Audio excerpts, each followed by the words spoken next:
Ang araw ng Tarwiyah, ang ikawalo ng Dhul-Hijjah.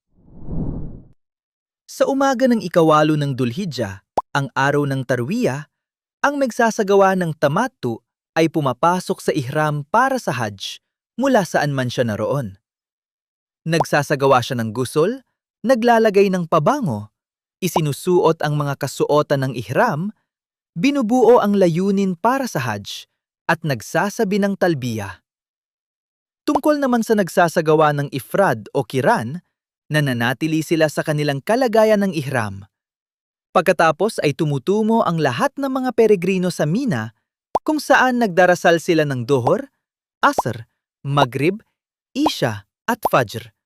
Bawat dasal sa sarili nitong panahon, pinaikli ang 400 na mga dasal tungo sa 2 ng hindi pinagsasama. Ang pananatili sa gabi sa Mina sa bisperas ng Arafah ay isang pinagtibay na sunnah. Ang araw ng Arafah, ang ikasyam ng Dhul-Hijjah. Ang araw ng Arafah ay ang pinakadakilang haligi ng Hajj. Sinabi ng propeta, sumakanya ang kapayapaan at pagpapala, ang Hajj ay Arafah. Pagkatapos ng pagsikat ng araw sa araw ng Arafah, tumutungo ang mga peregrino mula sa Mina patungo sa Arafah. Suna na huminto sa namira hanggang lumampas ang araw sa kanyang tuktok kung maaari. Kapag lumampas na ang araw sa kanyang tuktok, nagdarasal siya ng Dhuhr at Asr ng pinagsama at inunang isinagawa na may 1 adhan at 2 iama, pinaikli ang 400 na mga dasal tungo sa 2. Pagkatapos ay inilalaan niya ang sarili sa panalangin, pag-alaala at mapagkumbabang pagsusumamo kay Allah, ang makapangyarihan at marangal. Ang buong Arafah ay pook ng pagtayo maliban sa lambak ng urana. Nananatili ang peregrino sa Arafah hanggang sa paglubog ng araw at hindi ipinapahintulot sa kanya na umalis bago ang paglubog ng araw. Kung umalis siya bago ito, may utang siyang dam. Ang araw na ito ay ang pinakadakila sa mga araw ng panalangin. Sinabi ng propeta, sumakanya ang kapayapaan at pagpapala, ang pinakamabuting panalangin ay ang panalangin sa araw ng Arafah. Ang pananatili sa gabi sa Musdalifah.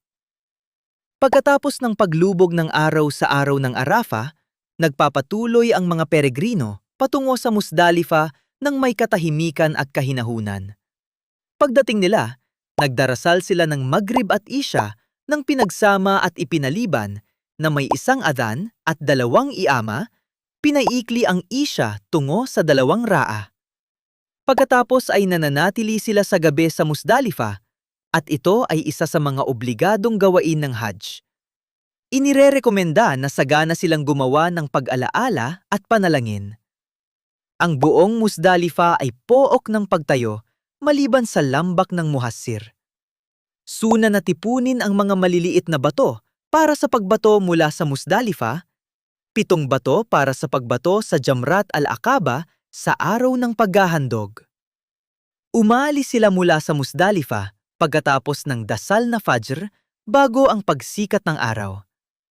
Ang mga mahihina sa mga babae at ang mga matatanda ay pinapayagang umalis sa Musdalifah pagkatapos ng hating gabi. Ang mga gawain sa araw ng paghahandog.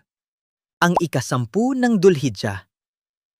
Ang araw ng paghahandog ay ang araw ng mas dakilang Hajj at naglalaman ito ng 4 na gawaing nakaayos ayon sa sunnah. Una, ang pagbato sa dakilang Jamrat al-Aqaba ng 7 magkakasunod na bato na nagsasabi ng takbir sa bawat bato at itinitigil ang talbiya sa pagbato.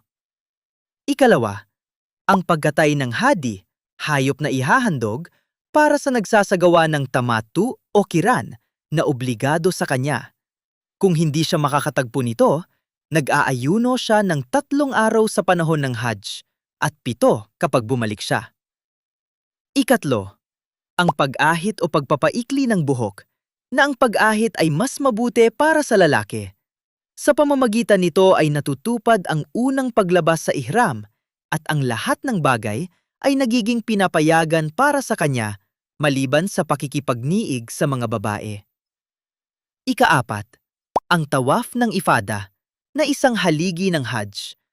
Pagkatapos ay isinasagawa niya ang saay sa pagitan ng Al-Safa at Al-Marwa kung siya ay nagsasagawa ng tamattu o hindi pa nakapagsagawa ng saay noong una.